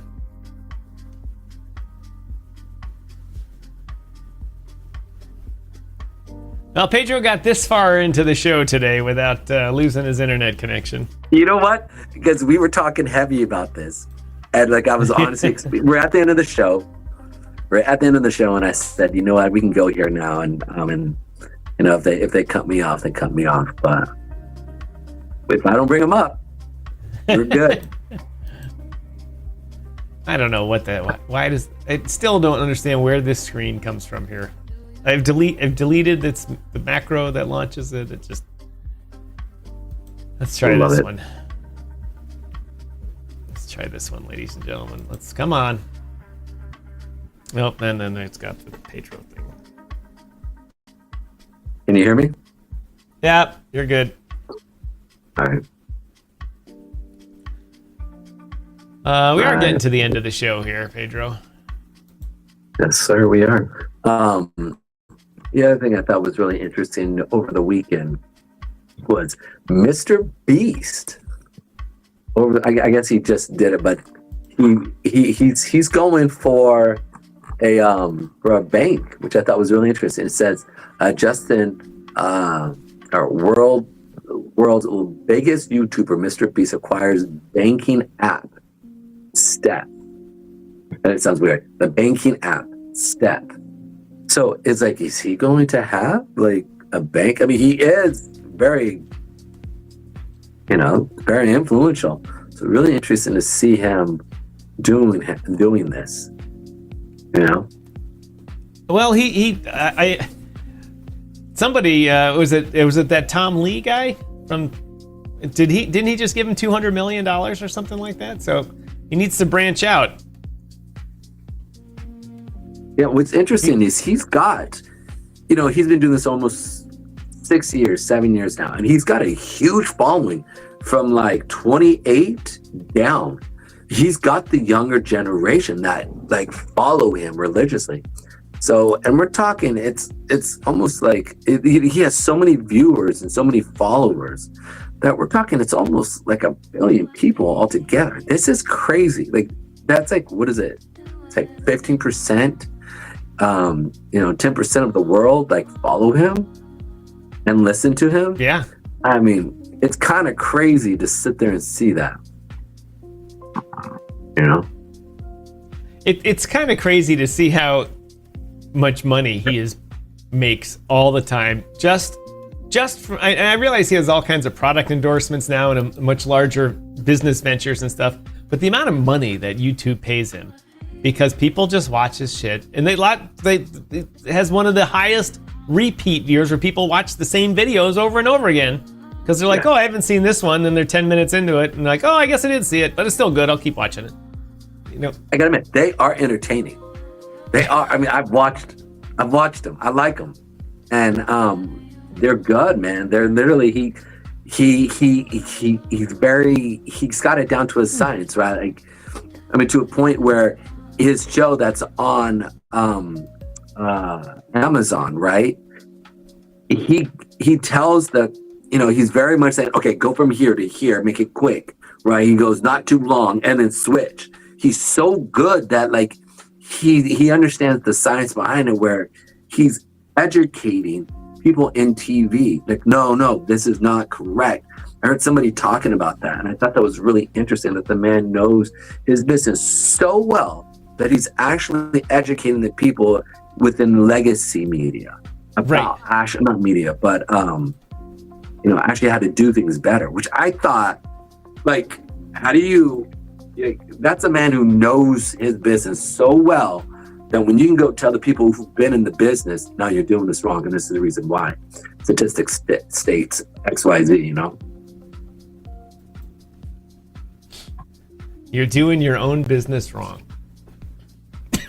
I got to tell you, that was my job for a while, was telling people that their own bit. After I sold my company, let me rephrase that. After I closed my company in Chicago, I went around doing what people that close their companies do, become consultants.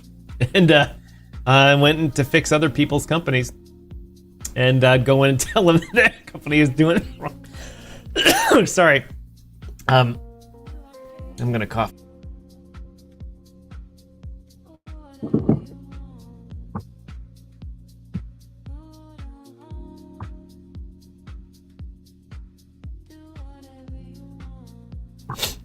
I hit the turn the mic off button and it went back to this screen again.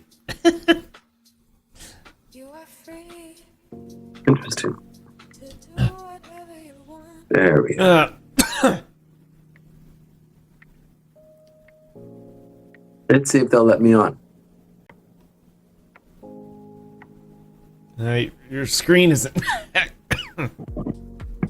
Anyway, it's time for us to go, Pedro. It's 2:20 here. Oh.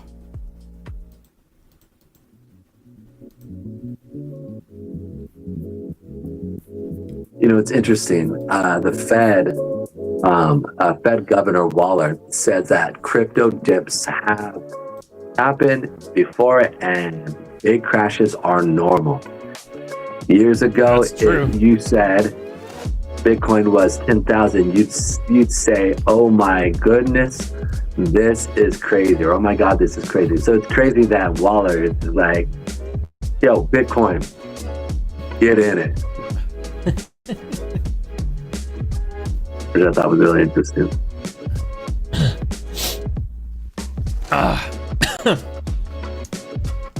Oh, let's see. I was going to pick someone to raid, but all the good shows have gone off the air. We'll do a raid another day. Anyway, ladies and gentlemen, that's all we got for you today. Beginning of the week. Tuesday, tomorrow we're not on during the day, potentially on during the evening tomorrow. So join us for that. Pedro, are you available tomorrow evening?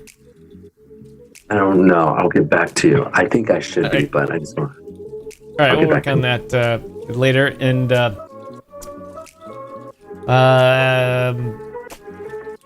that's it. Ran out of things to talk about today. Anyway, ladies and gentlemen, my name is Tom, otherwise known as Striking, here in the digital media world. The man in the box next to me, Mr. Pedro Garcia, the crypto chart analyst. Today we talked about the outlook for gold and Bitcoin for the month. Tomorrow we'll be talking about gold and Bitcoin again, probably, but some other things. Remember, this is interactive. If you want us to cover something, just let us know. Anyway, ladies and gentlemen, we'll see you tomorrow, Wednesday. See ya! Bong!